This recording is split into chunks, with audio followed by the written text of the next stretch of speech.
Hello everyone, today I wanted to put the spotlight on a rather underrated add-on that I don't think quite gets the love it deserves from that last big Xenomorph update, that being the new and improved Light Wand. Light Wand used to be one of Xenomorph's worst add-ons, this being when you exited a control station, the downtime on flame turrets would last an extra second. To very briefly explain, downtime, quote unquote, is when you exit a control station, the flame turrets actually deactivate for 2.5 seconds, meaning they cannot throw flames at the Xenomorph to attempt to break them out of their crawler mode. The old version of this add-on bumped this up to 3.5 seconds, which realistically is not a lot. If a flame turret was that close to a control station that you would reach it in 3.5 seconds, you probably likely already had more than enough time to safely break the turret and just move on. The only real benefit this would give is that a lot of times this would buy you enough time to lunge and break the flame turret instead of using your tail attack. If you don't know, whenever you quote unquote miss using the tail attack, you incur a movement speed penalty of 1.2 meters a second. This includes when you break flame turrets, because the only thing that counts as a hit is hitting survivors. So this saves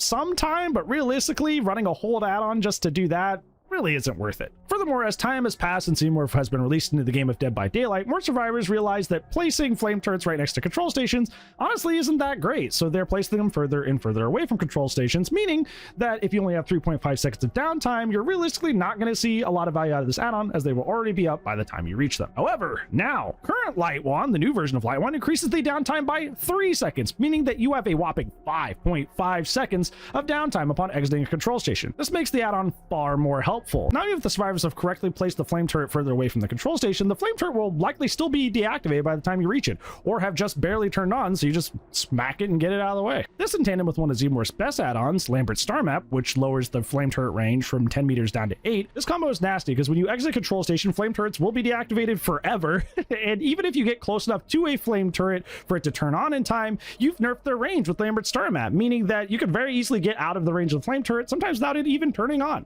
keeping them from throwing flames entirely. So if you're one of those Xenomorph players that's very annoyed with flame turrets or avoiding Xenomorph because you hate the flame turrets, give this add-on combo a go and see how easy it is to deal with them.